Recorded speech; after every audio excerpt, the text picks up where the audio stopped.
9 seats will be for non-constituency MPs, an increase from the current 6. These will go to opposition parties which lose but have the largest share of votes. 9 seats will go to nominated MPs, now a scheme entrenched in the Constitution.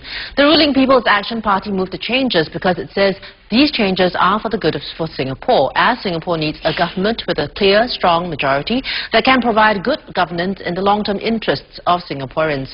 And second, that it is meeting a legitimate desire among Singaporeans to have more diverse views articulated in Parliament. But these changes received mixed reactions from both PAP, nominated MPs and opposition MPs. We're joined tonight by Mr. Alvin Yeo, a PAP MP for Hong Kah GRC, Mr. Goh Meng Seng, the Secretary General of the National Solidarity Party, and Dr. Gillian Koh, Senior Research Fellow from the Institute of Policy Studies. Welcome to the program. Now let's get straight into it. Alvin, you opposed the extension of the NCMP scheme to 9 members. Why did you do so? A number of reasons, Deborah. I think the sort of chief benefit that's stated to be behind the extension of the scheme from 3 to 9 is it's going to improve the quality and diversity of debate. I just had my doubts about that. If you had sort of applied the scheme at the last election, you would have had more representatives from the workers' parties and SDA who are already represented in Parliament. So you'd get more representatives. Would they necessarily offer a different view? In terms of the quality of the debate, if the goalpost is trying to just get enough votes to come in as the 9th best loser, you might attract politicians who are trying to espouse sort of like fringe views to gain enough notoriety to get into the House, and that wouldn't necessarily improve the quality of debate. Okay, so your main beef is on the quality of debate, and you're questioning that point. How about you, Meng Seng? I mean, the opposition will have more chance now to get your voice heard. Why do you oppose the scheme? Well, our objective is actually to help the nation to develop a democracy, and this is only by reducing the number of PAPs and MPs in Parliament. And how do you propose to of course, by adding an NCMP, you are not going to reduce the number of PAP MPs. And the point is, NCMP doesn't have a voting right to a certain base. On the Constitution and supply bills, yes. Yes. And these bills are affecting a lot of Singaporeans, especially supply bills. And the Constitution,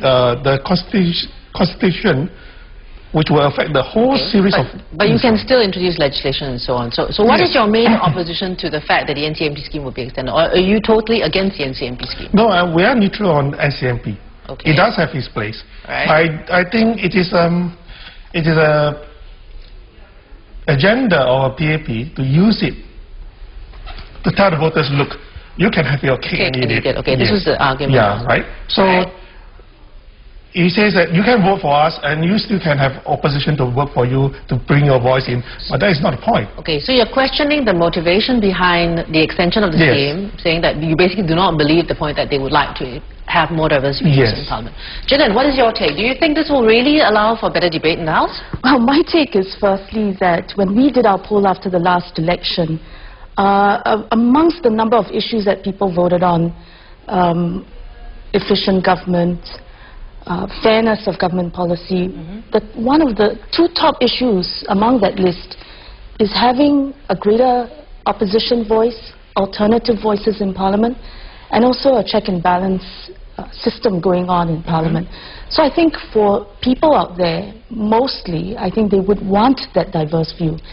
Secondly, over the course of history, even as we have elections and the system as it holds now with all its merits, the limitation is that where you have consistently, or on average, 30 to 40% of your electorate that voted opposition, I think that, you know, to have only as many as 4 opposition members in Parliament does not really reflect that. So the proportionality of that representation so you would support that because you would think that it would meet an aspiration of Singaporeans who you all poll that want to hear more opposition views. Yeah, I think that's the view on the ground. Okay. But of course, you know, there will be other views, and I think where Ms. Goh is coming from is another view where we should scrap the whole system and really probably... Okay, let's get back to you. Don't let second guess your view. Do you really think we should scrap the whole NCMP view? Okay.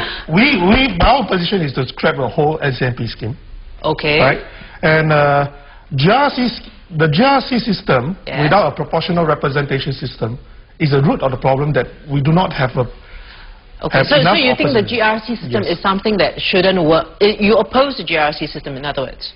Without a proportional representation. Okay, what do you mean by proportional representation with the GRC system? For example, in a GRC you can have 5 MPs or even 10 MPs. Oh, you go, you just distribute the votes. You get 70%, 60% for PAP, then you get 6 seats out of the 10. No, then the opposition will have 4 seats. Okay. Right. So in that sense, you will have a proportional representation that you desire instead of introducing. In other words, you say instead of having the whole team in. Yes.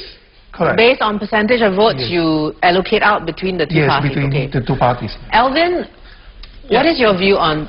I mean, do you oppose the GRC? I mean, obviously you do not oppose the GRC system, but is that a valid view? Do you think that the GRC system is a stumbling block? I think I have a different take from Ming Seng. I mean, first of all, I take Gillian's point about the ground actually wanting to see more of an opposition voice. And I think these measures are well, the whole raft of changes, including increasing the number of single seats and reducing the size of the GRCs, are designed to sort of meet that. I was just questioning whether extending NCMPs from 3 to 9 was really necessary if you're also going to increase the number of single-seat wards, reduce the number of GRCs, there's also a restriction that there should be no more than 2 members from the same party under the NCMP scheme. No, I think 2 members from each GRC, you meant. But could I just come back to the point about the proportional representation GRCs? Obviously depends on electoral or political philosophy. The sort of case against PR, and which I happen to agree with, is it tends to produce sort of like coalition-type governments, which tend to be weaker.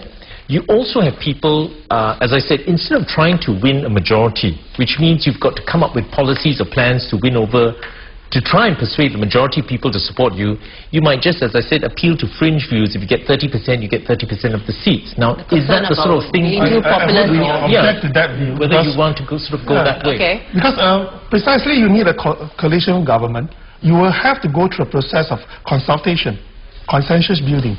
And the government will be actually stronger, and people have stake in it. Electors will say, oh, my views are represented.